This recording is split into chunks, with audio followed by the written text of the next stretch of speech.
Assalamualaikum warahmatullahi wabarakatuh. Alhamdulillahilladzi 'allama bil qalam. 'Allamal insana ma lam ya'lam. Ashhadu an la ilaha illallah wahdahu la syarika lah. Wa ashhadu anna Muhammadan 'abduhu wa rasuluh.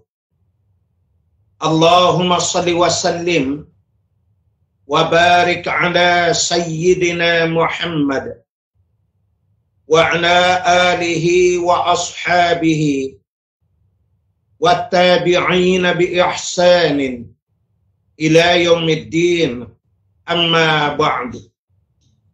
Muslimin dan muslimat, sidang hadirin dan hadirat yang dirahmati Allah sekalian, bagi memulakan kuliah pada petang ini, saya mohon kepada seluruh yang mengikuti akan siaran ini di seluruh negara agar sudi kiranya untuk membacakan sekali seorang suratul Fatihah dan niatkanlah untuk dihadiahkan pahalanya kepada ibu yang saya kasihi, kepada arwah ayahanda saya juga, kepada kakak-kakak dan adik yang telah kembali ke rahmatullah, dan seluruh muslimin dan muslimat yang menuruti jejak mereka. Al-Fatihah. A'udzubillahi minasyaitonirrajim. Alhamdulillahirabbil alamin. Ya kan. Siratal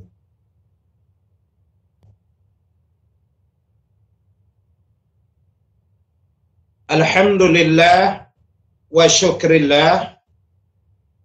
Petang ni insya-Allah biiznillah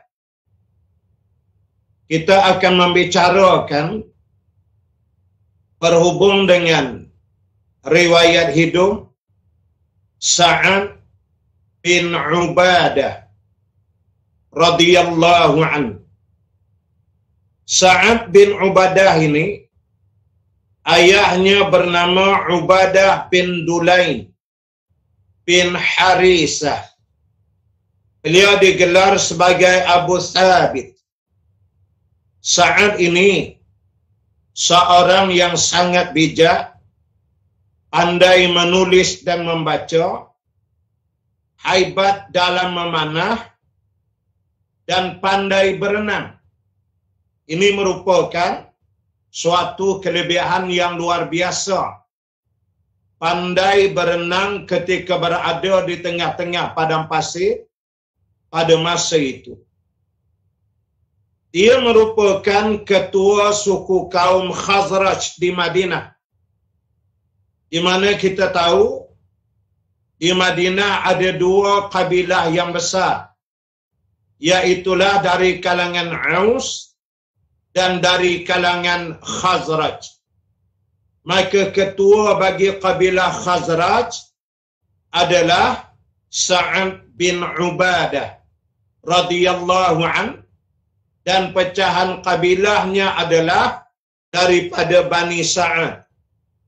Dan di masa jahiliyah dia diberi gelaran Al-Kamil oleh kaumnya, yakni seorang yang dianggap sempurna kerana dilihat banyak watak dan akhlaknya yang tidak dipunyai oleh orang-orang yang lain. Dan Sa'ad bin Ubadah ini adalah merupakan orang yang dikurniakan kelebihan membawa bendera di medan perang. Telah berkata Siti Aisyah radhiyallahu anha ummul mukminin bahawasanya hampir setiap kali peperangan Rasulullah sallallahu alaihi wasallam akan melantik Sayyidina Ali karamallahu wajhah sebagai pembawa bendera bagi orang-orang Muhajirin, manakala Sa'ad bin Ubadah radhiyallahu an dilantik oleh Rasulullah sallallahu alaihi wasallam sebagai pembawa bendera bagi golongan-golongan Ansar. Hadirin sekalian, terpilih dan dia memilih ini adalah Rasul, yakni sebagai pembawa bendera di medan perang. Ini merupakan suatu kelebihan yang tidak ada tolak banding. Kerana orang-orang yang membawa bendera di medan perang ini, pertama, dia kena memegang bendera di tangan kiri atau di tangan kanan salah satu. Manakala salah satu daripada tangannya pula harus memegang senjata buat ditetak kepada pihak musuh. Katalah bendera di tangan kanan, pedang di tangan kiri. Artinya, pembawa bendera di medan perang di zaman Nabi sallallahu alaihi wasallam tidak dapat memegang tali kekang kuda perang mereka. Maka bila dua-dua tangan dah ada alat yang dipegang, bendera dan pedang, mereka hanya mengimbangkan badan dengan mengepit kaki di perut kuda perang mereka. Dan mereka harus mara ke depan. Tidak boleh duduk berdiam kerana pergerakan bendera itulah yang akan diikut oleh tentera-tentera Islam yang lain yang berada di belakang mereka. Makanya ini memerlukan satu skill, satu kemahiran yang sangat luar biasa. Dan bukan sebarangan orang yang mampu untuk melakukannya. Apalagi Sa'ad bin Ubadah radhiyallahu an, dia bukan sekadar menetak memukul musuh dengan pedangnya. Tetapi Sa'ad sambil menggempur musuh, dia memanah musuh. Tangan sebelah pegang bendera, sebelah lagi memegang anak panah. Maka dia perlu accurate. Dia kena meletakkan sasaran secara tepat. Dan ini bukan sebarangan. Ia menuntut kemahiran yang luar biasa yang mesti dipunyai oleh orang yang berkenaan. Hadirin yang dirahmati Allah sekalian, Sa'ad bin Ubadah radhiyallahu an termasuk di kalangan sahabat-sahabat Ansar yang terlibat dalam peristiwa Bai'atul Aqabah. Ketika mana Nabi sallallahu alaihi wasallam di musim haji mencari dan memilih individu yang mau mengikutnya. Nabi sallallahu alaihi wasallam masuk dari khemah ke khemah yang ada di kawasan Mina pada masa itu, di kawasan perhimpunan jemaah haji. Kemudian tertemulah lebih kurang 12 orang. Bersamanya ada Ubadah, ya Sa'ad bin Ubadah radhiyallahu anhu. Lalu mereka mendengarkan apa yang disampaikan oleh Nabi setelah mereka menyatakan bahawa, adakah kamu ingat ketika mana masa di Yasrib kita sering berkelahi dan berperang dengan orang-orang Yahudi, dan setiap kali itulah orang-orang Yahudi menyatakan bahawasanya satu ketika nanti akan datang seorang Rasul akhir zaman. Pada masa itu kami orang-orang Yahudi akan beriman kepadanya, dan di saat itu kamu wahai Ansar akan dikalahkan. Lalu orang-orang Yahudi sering menyebut sifat-sifat yang ada pada jasad Rasulullah sallallahu alaihi wasallam. Lalu Sa'ad dan para sahabat bercakap sesama mereka, tidakkah kamu melihat ada tanda-tanda kenabian pada orang ini?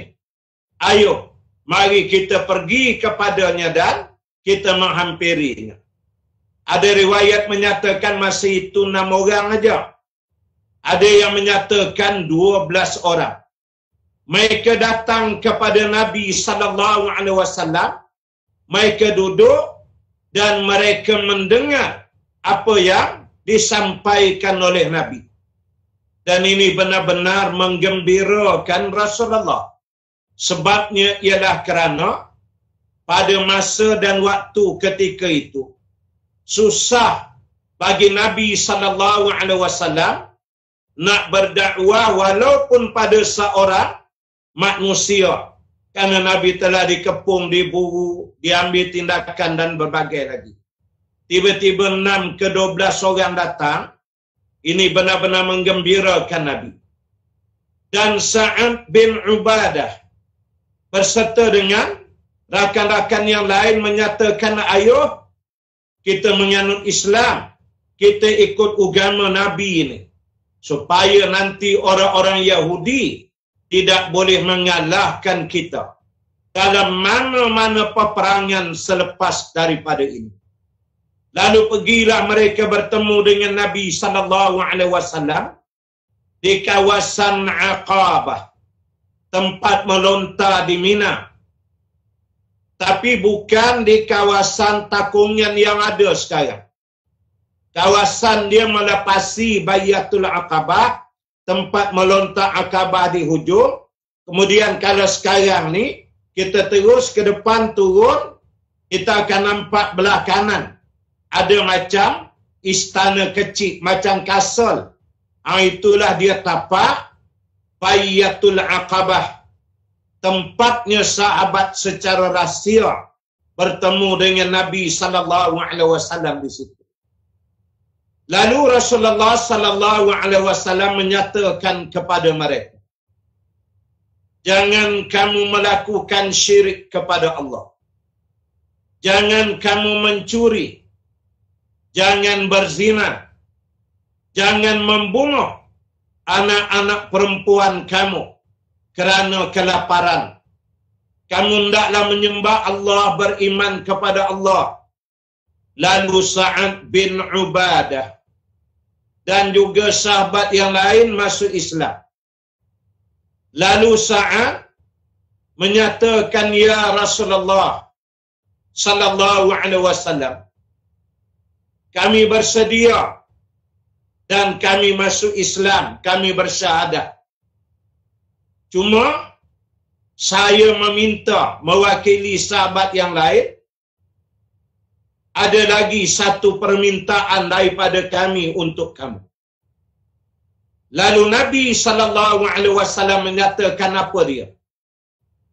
Lalu Sa'ad menyatakan, apabila kami telah masuk Islam ini, kami mohon supaya Rasulullah sallallahu alaihi wasallam berikan hak kepada kami. Lalu Nabi sallallahu alaihi wasallam mengulangi kembali. Rasulullah menyatakan, insya-Allah aku berseru supaya kamu hendaklah menyembah Allah, jangan mencuri dan sebagainya, sebagaimana di awal yang Nabi sebutkan tadi. Lalu kata Sa'ad bin Ubadah radhiyallahu anhu, ia menyatakan bahawa yang itu kami faham ya Rasulullah, insya-Allah kami ikut, tapi ada satu kami nak minta. Lalu Nabi sallallahu alaihi wasallam menyatakan apa dia?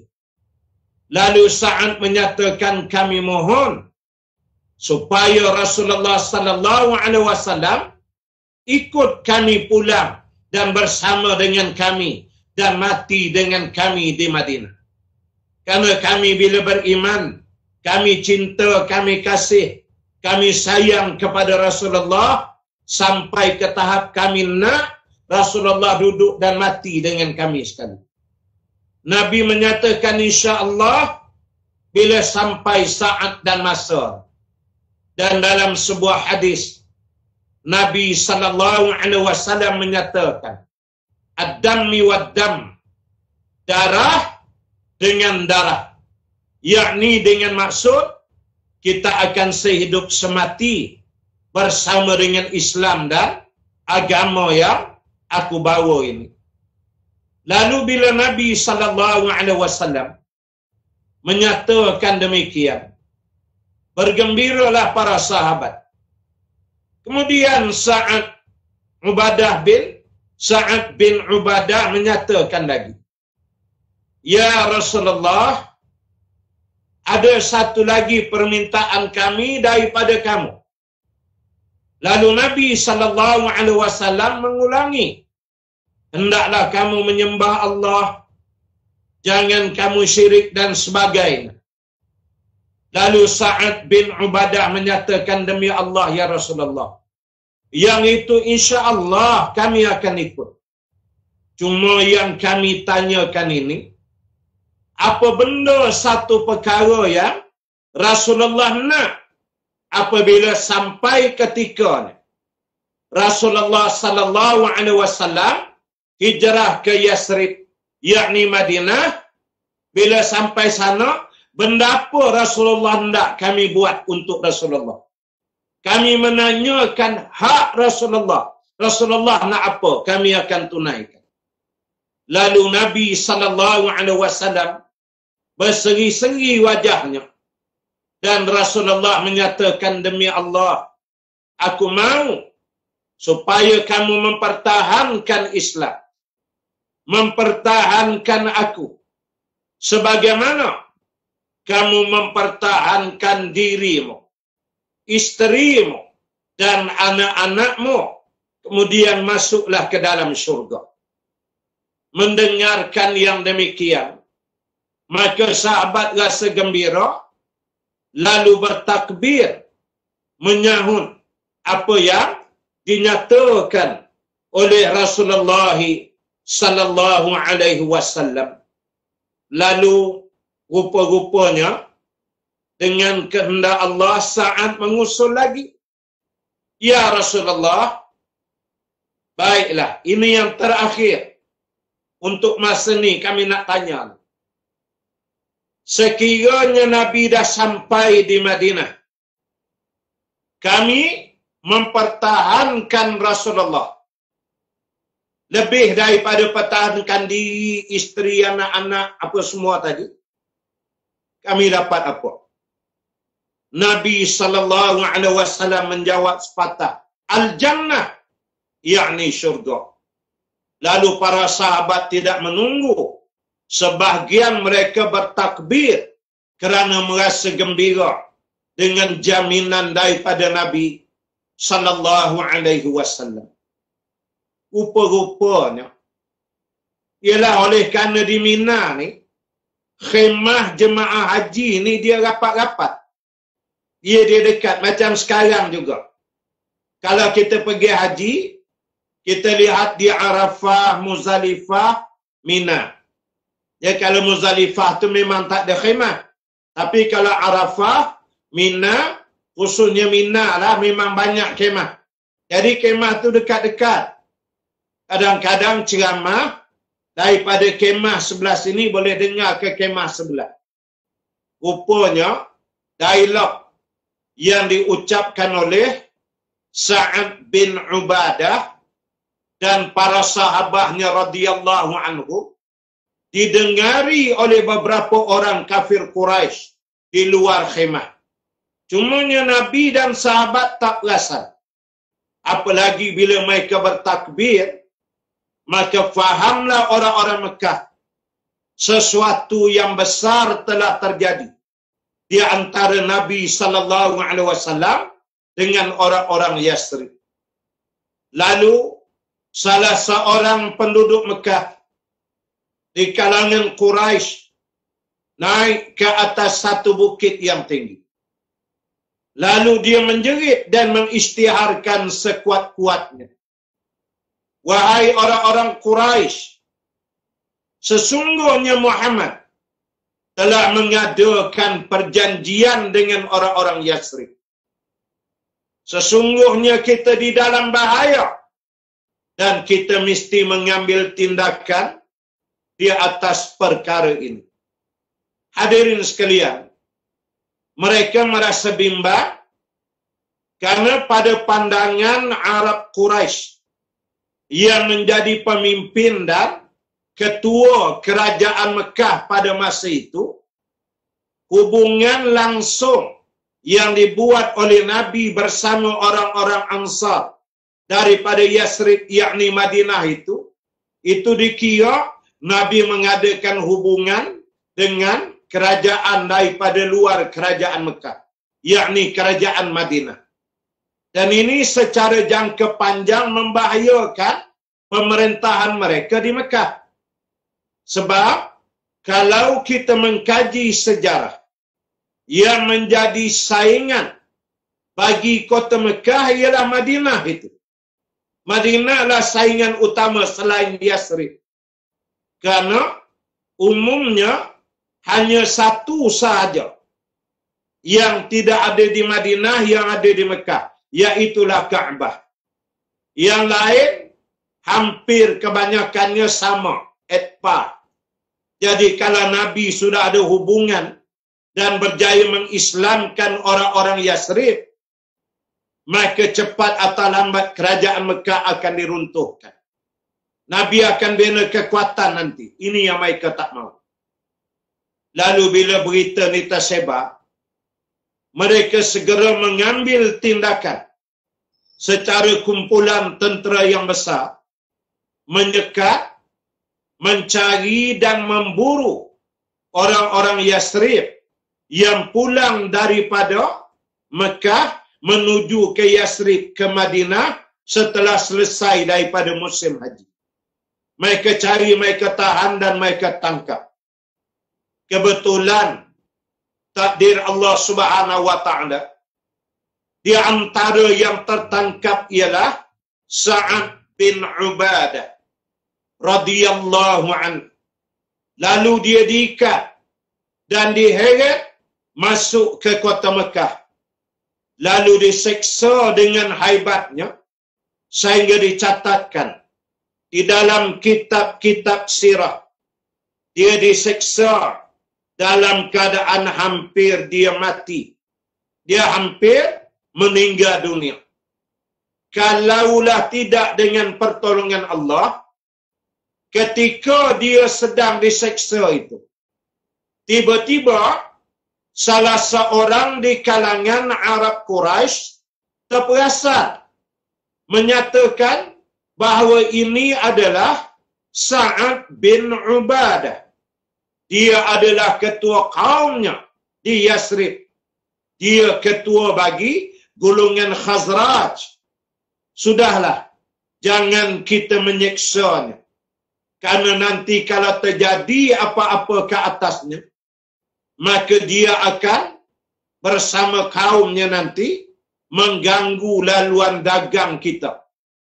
Ya, karena ada di kalangan orang-orang Quraisy yang bila keluar berdagang, mereka melalui laluan-laluan tertentu menghala ke Madinah. Maka mereka takut nanti perdagangan mereka terancam. Dia dari segi ekonomi dia akan jatuh. Maka mengenang itulah mereka tak berani. Dan memang Arab Quraisy berniaga ni sumber utama selain datangnya musim haji dan umrah sepanjang tahun. Li'ila fi Quraisy ila fihim rihlata syita'i was-sayf. Demi kebiasaan orang-orang Quraisy yang berulang-alik berniaga pada musim panas dan musim sejuk. Allah pun menyatakan juga di dalam Al-Quran. Lalu mengingatkan itu mereka takut, dilepaskanlah Sa'ad. Ya Ubadah bin Sa'ad bin Ubadah radhiyallahu an dilepaskan dan dia pulang dalam keadaan cedera parah dan luka yang berat. Tapi dapat diselamatkan oleh kaumnya. Mereka merawatnya sehinggalah dia sembuh. Hadirin, para netizen yang dirahmati Allah sekalian, sesungguhnya Sa'ad bin Ubadah, keturunan dan ahli keluarga dia, sampailah ketuaan dia, adalah dari kalangan orang-orang yang sangat pemurah, sangat suka bersedekah, dan kebetulan dengan takdir daripada Allah Subhanahu wa ta'ala, mereka adalah dari kalangan orang-orang hartawan yang kaya dan memiliki harta yang banyak di dalam kehidupan mereka. Saya disebutkan arwah tuan dia memang ada buat satu kawasan di halaman rumah untuk beri makan orang-orang yang susah. Tiap-tiap pagi dan petang dia akan melaung-laung, mari ke sini, siapa di kalangan kamu yang mahukan daging, yang perlukan buah taman, yang memerlukan duit, keuangan untuk berbelanja, sila datang ke sini. Maka mana yang miskin, yang susah apa semua datang, maka tuan dia akan bagi. Dan ini disambung oleh Sa'ad bin Ubadah. Sifat pemurah tuan dia dapat kepada dia. Dia keturunan memang sangat-sangat pemurah. Harta mereka pula banyak. Dia bagaimana? Ianya merupakan juga suatu kelebihan apabila Sa'ad ini juga selalu mengiringi Nabi sallallahu alaihi wasallam membawa makanan-makanan yang banyak. Kemudian diantarkan ke rumah-rumah para isteri Rasulullah sallallahu alaihi wasallam.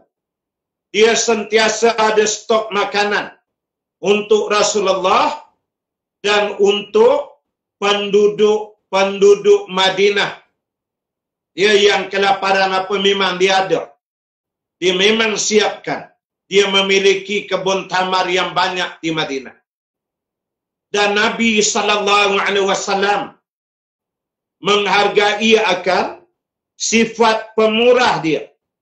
Sehingga Nabi sallallahu alaihi wasallam berdoa, "Ya Allah, turunkanlah selawatmu, yakni kemuliaanmu dan keberkatanmu ke atas keluarga Sa'ad bin Ubadah radhiyallahu anhu."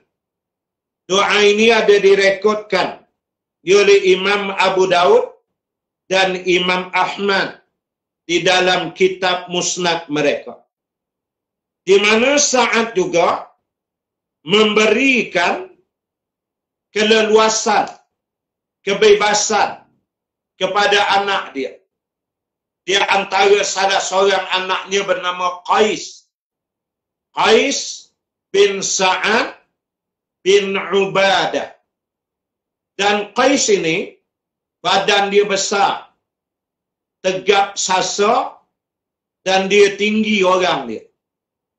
Dan ayah dia Sa'ad bin Ubadah mewakafkan Qais anak dia ini untuk mengiringi Rasulullah, menyiapkan bekalan apa semua. Bahasa kata Qais anaknya menjadi bodyguard Rasulullah. Sejarah dalam kitab sirah menyebut dia menjadi pengawal Rasulullah selama tempoh 10 tahun. Qais bin Sa'ad anak dia. Dan ayahnya Sa'ad bin Ubadah memberikan kebebasan dia. Siapa yang lapar, yang miskin, yang datang gitu gini, bagi aja. Tak payah tanya ayah dah. Ya, kerana harta mereka memang banyak. Sehingga dicatatkan anaknya pula Qais ini dididik oleh ayahnya Sa'ad menjadi seorang yang sangat pemurah. Bukan seorang dua yang dicatatkan dalam kitab sirah yang datang untuk meminjam wang. Ya, kerana dia tak ada duit untuk belanja, dia pinjam. Lalu anaknya Qais bagi. Minta berapa je dia bagi. Kalau minta 300, ambil 300. Minta 500, nak pinjam, dia bagi 500. Minta 1000, pinjam, dia bagi 1000. Dia bagi aja. Karena ayahnya memberikan kebenaran. Apabila sampai ketikanya, orang-orang yang berhutang ini datang bertemu dengan Qais bin Sa'ad bin Ubadah untuk membayar kembali hutangnya, maka Qais akan menolak. Dia menyatakan, demi Allah, sesungguhnya kami adalah kaum yang apabila memberi kerana Allah, kami tidak akan memintanya kembali untuk dikembalikan. Dia menghalalkan sahaja semua hutang orang-orang yang berhutang kepadanya. Hadirin yang dirahmati Allah sekalian, apabila berlakunya hijrah ke Madinatul Munawwarah, memang Sa'ad bin Ubadah radhiyallahu anhu, dia antara orang yang menanti-nanti kedatangan golongan muhajirin ini. Dia memegang kepada ikrar bahawa kamu mesti tolong aku, tolong Allah, tolong Rasulullah, lebih macam pada kamu tolong diri dan anak isteri kamu. Dia pegang janji ini. Maka bila orang-orang muhajirin sampai sahaja di Madinah, Rasulullah sallallahu alaihi wasallam, kalau hijrah tu sampai, Nabi buat 3 perkara. Pertama, mendirikan masjid.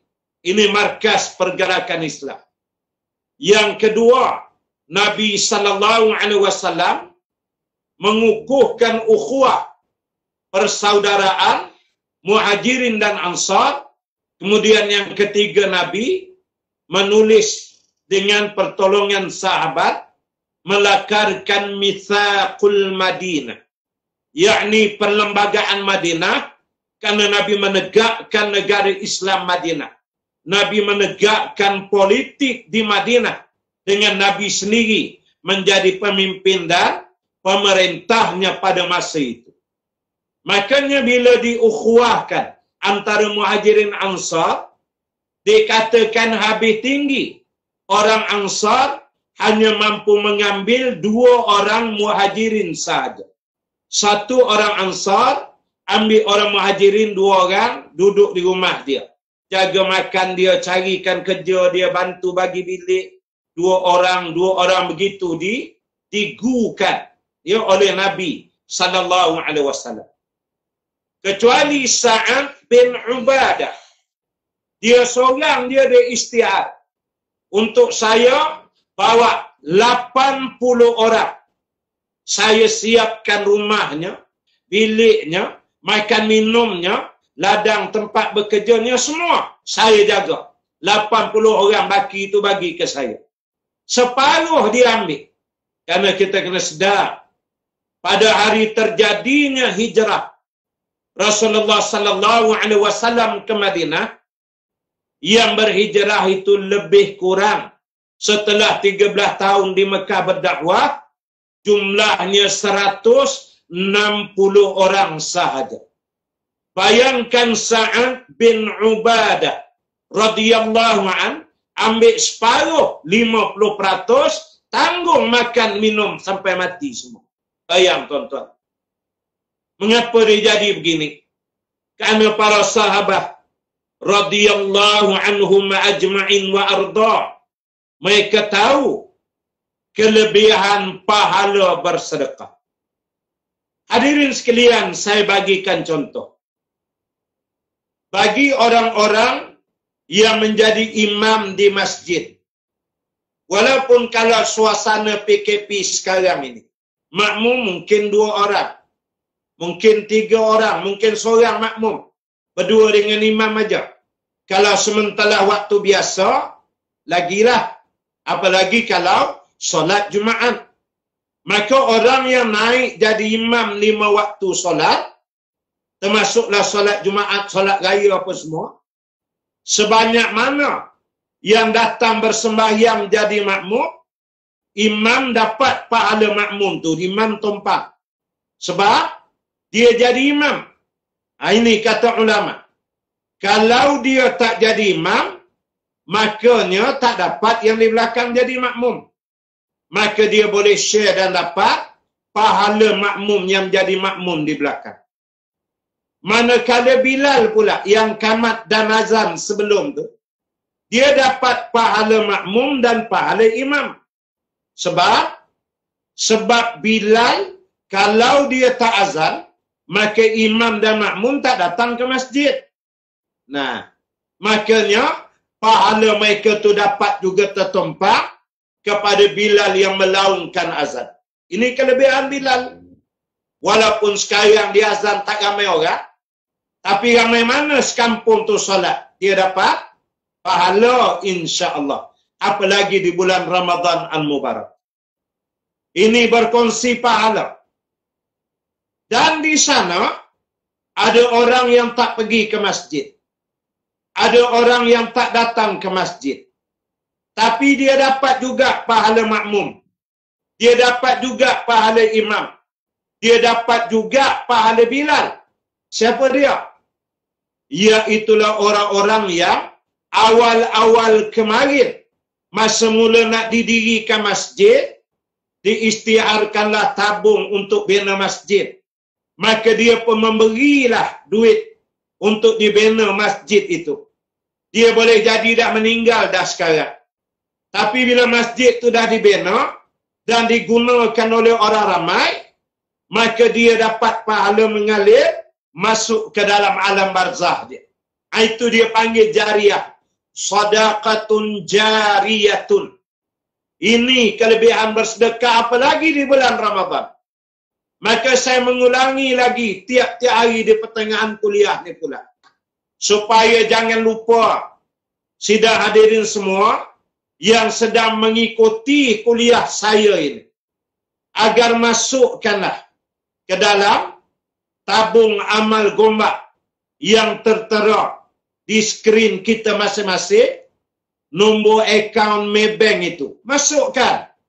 Karena nanti pemuda-pemuda kita akan bergerak ke seluruh kawasan Parlimen Gombak mencari orang-orang yang susah. Sekarang kita sedang mengumpulkan nama-nama mereka. Fuqara wa masakin. Mana-mana yang mereka dapat zakat, bagi itu zakatlah. Tapi kita sebagai orang yang bersama dalam syariah, kita merasa juga nak memberi. Maka boleh jadi tuan-tuan duduk di Sabah. Tuan-tuan boleh berada, boleh jadi di Sarawak. Mungkin di Johor, mungkin di Melaka, mungkin di Kedah. Tapi tuan-tuan menyumbang dalam tabung. Tabung ni kita akan guna untuk beli barang-barang dan kita asing sikit untuk duit tunai berhari raya. Menggembirakan hati orang fakir dan miskin. Maka tuan-tuan duduk saja di rumah. Biar pemuda saya buat kerja, kemudian raih pahala. Saya penonton juga, saya iklan aja. Tapi saya pun bagi juga. Dia sumbangan dalam batas yang termampu. Jadi kita kena cerdik, kena gairah. Sebagaimana Nabi kata sahabat, kami tak pernah tengok Rasulullah sallallahu alaihi wasallam paling pemurah selain daripada datangnya bulan Ramadan. Ya, jadi saya mohon dan rayu bubuh dalam tabung amal gombak yang tertera nombor akaun, nombor bank itu. Kemudian itulah kehebatan Sa'ad bin Ubadah. Dan di mana ini merupakan seorang yang sangat beranilah, dia pemberani. Tidak, Nabi tak pilih dia pegang bendera. Hampir kebanyakan perang macam yang Aisyah sebut tadi. Sa'ad bin Ubadah membawa bendera orang Ansar. Kecuali pada hari Fathul Makkah. Di mana apabila terjadinya Fathul Makkah, Sa'ad bin Ubadah radhiyallahu an di peringkat awal bila masuk dan dapat tawan Mekah, dia naik semangat. Darah dia menggelegak mendidih, lalu dia mengistiharkan sesungguhnya hari ini adalah hari pembunuhan dan bermandi darah. Kita balas balik kejahatan yang dibuat oleh orang Mekah ke kita. Menurut riwayat dalam sebuah kitab, Sa'ad bin Ubadah pada waktu itu teringat bagaimana dia ditangkap bila balik daripada perjanjian Aqabah tadi. Kemudian diseksa dia. Hampir dia mati. Dia ingat tu dia panah hati tu. Lalu dia istihar, dia kata, hari ni hari mandi darah. Jumpa bunuh semua, kita balas. Lalu didengar oleh Umar Ibn Khattab radhiyallahu anhu. Sayyidina Umar segera melaporkan kepada Rasulullah sallallahu alaihi wasallam. Kemudian Rasulullah tak tunggu dah. Nabi terus berjumpa dengan Sayyidina Ali. Rasulullah menyatakan, wahai Ali, kamu kekal pegang bendera orang-orang Muhajirin. Kemudian Nabi bekerja bertemu dengan Sa'ad bin Ubadah. Rasulullah pergi dan tarik, rampas bendera daripada Sa'ad. Dan Nabi menyatakan, demi Allah, hari ini adalah hari kemaafan dan hari berkasih sayang. Ini yang diajar oleh Nabi sallallahu alaihi wasallam. Ini keadilan Islam. Ini kehebatan dan rahmat Islam. Walaupun di tengah-tengah medan perang, ketika menang, kemaafan mesti didahulukan. Dibalas hanya golongan yang memang mesti diberikan pembalasan. Itu saja. Maka itu je kali pertama menurut sejarah. Dia tak dapat pegang bendera orang-orang Ansar itu kerana Nabi rampas. Kalau tidak, nescaya kota Mekah akan bertukar menjadi kolam darah. Ya, kerana Nabi tahu sifat para sahabatnya radhiyallahu anhum ajma'in wa arda. Sidang hadirin sekalian, Sa'ad bin Ubadah juga terlibat dalam peristiwa peperangan Hunain. Hunain terjadi lebih kurang pada tahun 8 ke 9 Hijrah.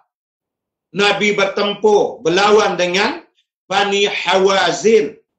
Jumlah Bani Hawazin 30,000 orang. Rasulullah sallallahu alaihi wasallam 12,000 aja. Bila dah ramai 12,000, ada sahabat macam cakap tu dah mula angkat diri. Masa perang Badar, kita 313 orang menang. Perang Uhud, kita 1,000 orang lawan 3,000, kita menang. Perang Khandaq, kita 3,000 hadap 10,000 menang. Ini jumlah kita 12,000. Kalau bahasa orang Melayunya kacangnya, insya-Allah menang. Bila ada yang cakap besar, terkagum dengan jumlah yang ramai. Sedangkan kemenangan Islam min indillah adalah daripada sisi Allah, bukan daripada sisi manusia. Bukan dikira majoriti atau tak majoriti, ramai ke tak ramai. Kalau Allah mau beri kemenangan dan kekuasaan, Allah boleh melakukan. Tapi ada sahabat macam terlupa. Maka Allah menghukum, panjanglah kisah itu. Akhirnya pecah pasukan, Nabi tarik mereka kejar pasukan satu lagi, sampailah di Ja'ranah, di mana Bani Hawazin daripada 30,000 tinggal 12,000. Kemudian mereka menganut Islam. Kisah itu panjang, masa tak cukup. InsyaAllah lain kali kita cerita nanti. InsyaAllah. Makanya bila mereka masuk Islam, disuruh kumpulkan semua harta-harta ghanimah, banyaklah. 40,000 kambing, pedang, dia pedang beribu-ribu, tombak, baju besi. Semua ghanimah ni Nabi beri kepada Bani Hawazin yang baru memeluk Islam. Ya, supaya fa'allafa baina qulubikum, supaya dijinakkan hati-hati mereka. Tidak ada seorang Ansar dan Muhajirin yang Nabi bagi. Kerana nak jaga orang masuk Islam ni, jangan dia lari pula. Tiba-tiba ada di kalangan orang Ansar yang kecil hati. Mereka bercakap, Di antaranya ialah Sa'ad bin Ubadah. Dia protes dan dia berasa tak puas hati. Macam manalah Nabi bagi semua kepada Bani Hawazin. Langsung Rasulullah tak tengok ke kita orang Ansar ni. Kita bersama dalam Bayatul Aqabah. Kita yang menyambut ketika Nabi hijrah. Kita yang tolong dalam banyak medan. Kita yang begitu, kita yang begini, kita ini. Sifat ananiah mulai menguasai diri.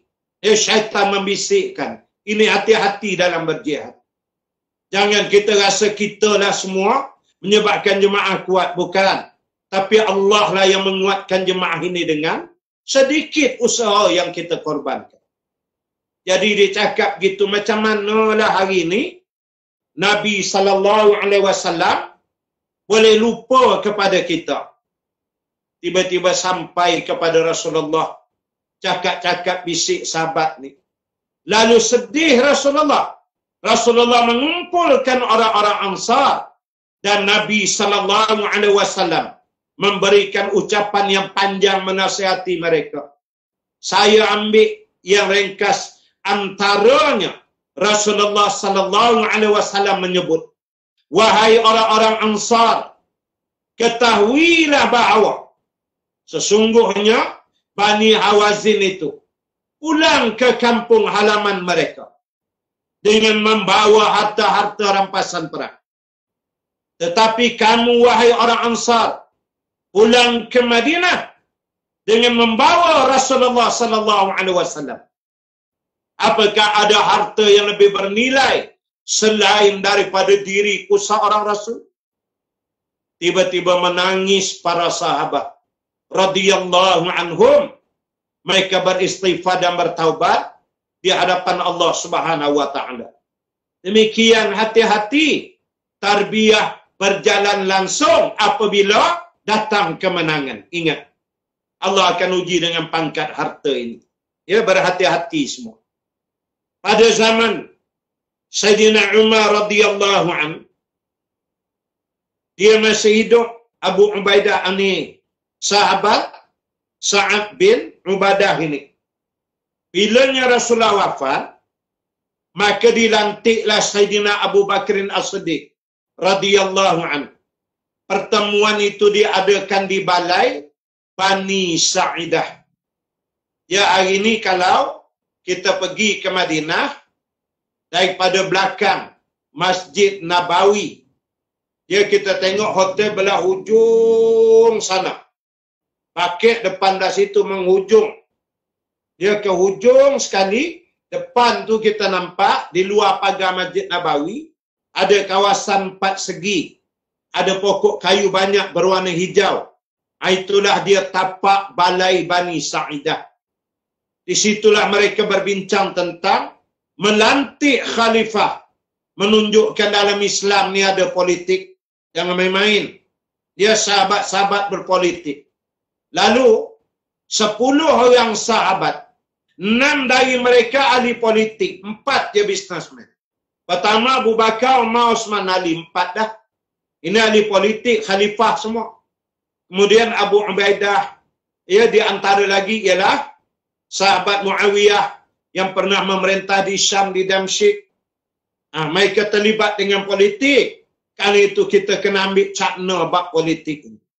Ya, jadinya bila nak dilantik khalifah, nama Sa'ad bin Ubadah masuk di kalangan salah satu nama yang dicalonkan. Iaitu menunjukkan dia ada kemuliaan dan kehebatan. Kemudian setelah dibincang panjang kisahnya, akhirnya dilantiklah Abu Bakrin As-Siddiq radhiyallahu anhu menjadi khalifah. Setelah Sayyidina Umar radhiyallahu, Abu Bakar As-Siddiq radhiyallahu anhu meninggal dunia, makanya naiklah Sayyidina Umar menjadi khalifah. Bila Sayyidina Umar naik menjadi khalifah, dia tak puas hati. Ya, Sa'ad bin Ubadah ni dia jenis tegas berprinsip. Dia kata, kamu ni wahai Umar, kamu tak sebaik Abu Bakar. Abu Bakar tu lemah lembut. Kamu ni keras sangat. Ini biasa dalam politik. Dia orang mengatakan, Tok Guru Haji Hadi ni keras, Tok Guru ni Aziz lemah lembut. Padahal selama kedua-dua bawa perjuangan Islam, dasar Quran dan hadis sama je lah. Mana ada bezanya? Tapi itulah pandangan manusia. Dia marah ke Sayyidina Umar. Dia kata, aku tak boleh duduk di Madinah, kamu jadi khalifah. Aku tak suka kamu. Umar tidak membalas dan tidak marah-marah. Dia minta izin kepada Umar Ibn Khattab radhiyallahu an untuk dia pergi ke Syria. Dia nak pergi ke Syria dan dia nak berdiam di kawasan sana. Lalu Sayyidina Umar mengambil jalan selamat, membenarkan dia pergi, tak apalah. Umar pun bukan nak bermusuh apa sangat. Maka dia duduk nak pergi ke Syria. Lalu berangkatlah Sa'ad bin Ubadah radhiyallahu an menuju ke Syria. Tapi Allah mentakdirkan dalam perjalanan ke sana sampai di suatu kawasan bernama Hawrah. Dia meninggal dunia di situ. Dan ulama menyatakan bahawasanya dia meninggal dunia pada tahun 15 Hijrah. Dan Sa'ad bin Ubadah ada meriwayatkan lebih kurang 21 hadis Rasulullah sallallahu alaihi wasallam. Itulah lebih kurang kisah berhubung dengan Sa'ad bin Ubadah radhiyallahu anhu. Dan esok insya-Allah biiznillah juga jam 3 petang seperti hari ini, saya akan membicarakan berhubung dengan seorang lagi sahabat, iaitulah Abu Ubaidah Amir Ibnu Jarrah radhiyallahu an. Dia pada jam 3 petang besok. Dan petang ini saya suka mengingatkan diri saya dan seluruh sidang hadirin sekalian agar memberikan perhatian serius berhubung dengan pendaftaran daftar pemilih yang sedang bergerak khususnya bagi kawasan Parlimen Gombak kita sekarang ini, di mana anak-anak buah saya sedang bekerja menyusun, dan pendaftaran sebagai pengundi sekarang ini boleh dibuat. Dia boleh dibuat melalui online aja. Pada talian yang tertera yang dipaparkan pada skrin tuan-tuan para netizen yang sedang mengikuti siaran saya pada waktu ini. Jangan lupa daftarlah. Hubungilah secara online. InsyaAllah kita mempunyai jentera muafakat nasional bagi kita mengukuhkan kekuatan para pengundi di Parlimen Gombak kita. Ini jangan main-main. Dia bangsa lain kita semak mempunyai peratus yang sangat tinggi dalam pendaftaran. Amat menduka citakan bangsa Melayu kita ni ketinggalan. Dan ini bahaya untuk hari depan anak cucu kita.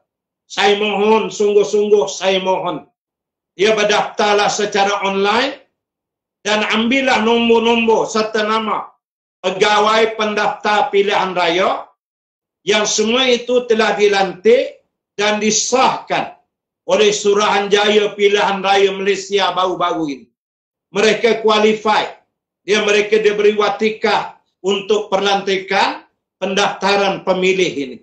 Saya mohon semua khususnya di kawasan Gombak dan di seluruh negara jangan tercuai perkara ini.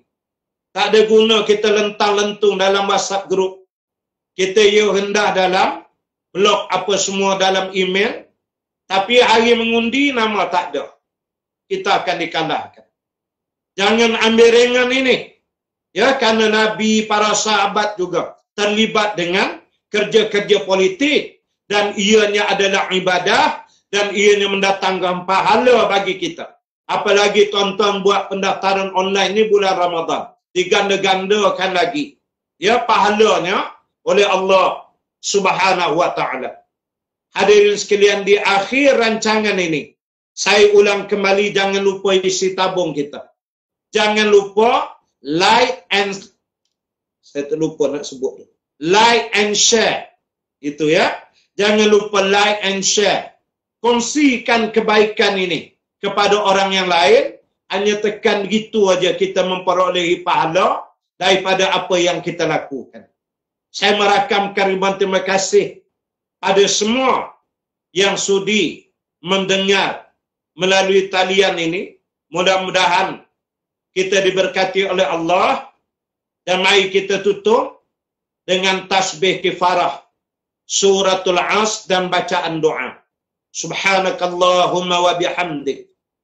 Nashhadu an la ilaha illa anta. Nastaghfiruka wa natubu ilaik. Bismillahirrahmanirrahim. Wal 'asri innal insana lafi khusr. Illa alladhina amanu wa 'amilus shalihat.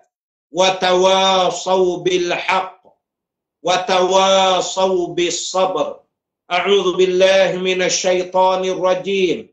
Bismillahirrahmanirrahim. Alhamdulillahi rabbil alamin. Wassalatu wassalamu ala asyrafil anbiya'i wal mursalin. Sayyidina Muhammad wa ala alihi wa sahbihi ajma'in. Allahumma inna nas'aluka ridhaka wal jannah wa na'udzu bika min sakhatika wan nar. Allahumma innaka 'afuwun karim tuhibbul 'afwa fa'fu 'anna wa 'an walidina 'an jami'il muslimina wal muslimat wal mu'minina wal mu'minat al ahya'i minhum wal amwat bi rahmatika ya arhamar rahimin. Walhamdulillahi rabbil alamin. Wabillahi taufiq wal hidayah. Assalamualaikum warahmatullahi wabarakatuh. Wallahu alam.